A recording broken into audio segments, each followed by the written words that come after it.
I'm often asked, how do you start a support group? I think that's a great question.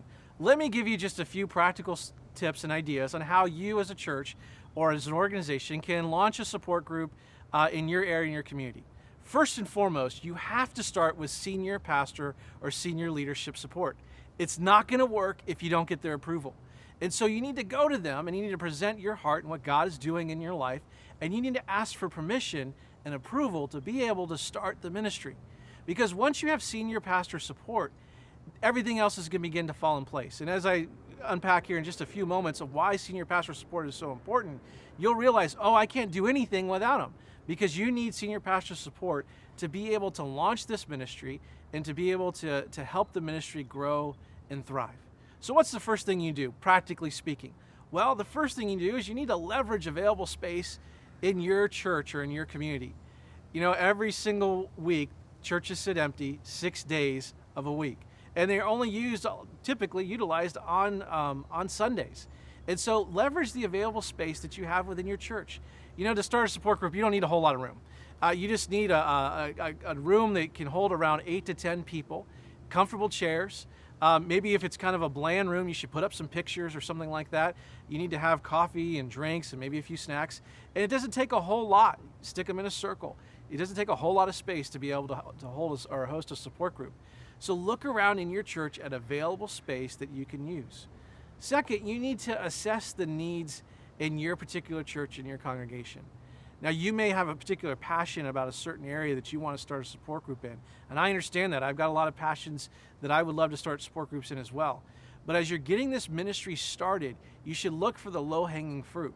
You should look for the greatest needs in your church. Let me give you just a couple. Everybody in your congregation is going to deal with grief at one time or another. It's going to be universal. So maybe a grief support group would be a great place to start.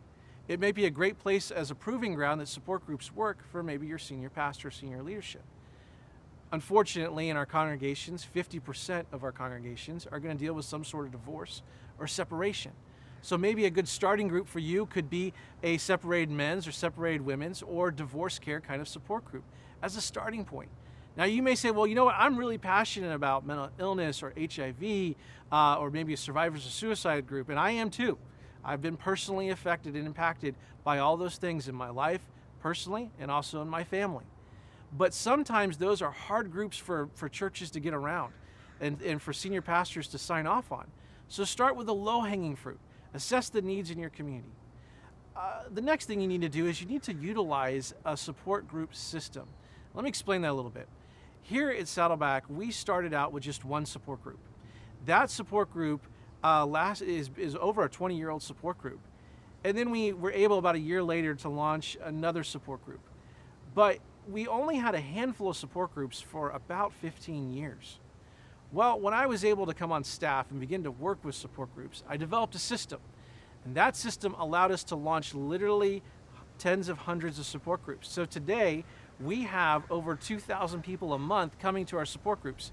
And we've got all kinds of support groups. We have support groups for people that have lost loved ones. We have support groups that have people who have lost children, cancer support groups, different kinds of cancer support groups.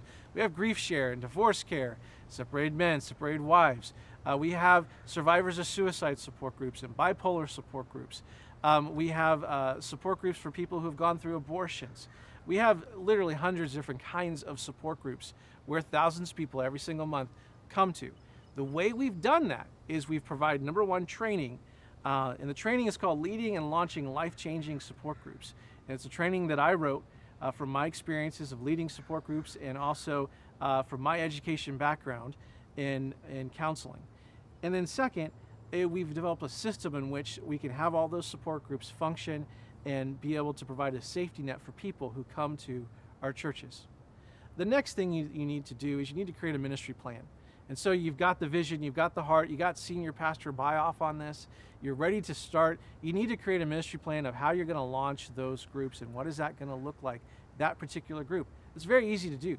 All you need to do is you need to say, okay, what's the group? What's the biggest need I have in my congregation? Then second, you need to say, okay, I need a leader. And the number one requirements for leaders is that you have to have gone through whatever it is that you're starting the support group on. Because who better to minister to somebody who has cancer than somebody who's already had cancer. And so it gives credibility, and it brings value, and it brings incredible support and power to a support group when the leader of the group has actually gone through whatever it is that the person or the group of people who are coming in are struggling with. So it's very simple. Find a leader, find the space, get the senior pastor support, sign off on viewing the group, and then you begin to launch the group. Train your leader, and then you launch the group. Now, the last thing I want to encourage you with, and I end with this because it really is the most important and powerful piece, and that is to harness and trust the Holy Spirit in this entire ministry that you have. You know, I said a little bit earlier, I have groups that I'm passionate about and that I would love to start. I've actually only tried to start one group, and that group actually failed. It didn't do very well at all. And it was because I wasn't listening to what God wanted it to do in the groups. So now, as a leader over the support groups, I let God bring the people and the leadership to me and what God is working in their lives and their hearts, and I look for the different waves that God is bringing in. And so for most recently, the wave that God's brought in just personally in my own life is a survivors of suicide support group. It's a group that we've always wanted to have because there's a lot of people, unfortunately, who take their life every year, but it's a group we haven't had any leaders for. So part of trusting the Holy Spirit is listening and seeing what God is doing in your community, in your context, in your church, and then following what the Holy Spirit is asking you to do in your particular group. And so for us, we've had a number of leaders step forward and say, I want to start a survivors of suicide support group. And so because we now have the leadership, of course we've always had the senior pastor buy off and sign off in it and the support, and we've got the space available. So now we can launch that particular group. So be open, be teachable, be willing to say, okay, I may want this particular group to start, but I'm going to start with the biggest need and what God has placed before me. And then continue to pray and ask God to raise up the leaders. And here's what I found over the years of doing support group ministries. As I pray about those groups, God brings me the leaders. I don't have to go find them. And it's an incredible thing to do. So I want to encourage you, one of the greatest ministries you can start in your church is a support group ministry.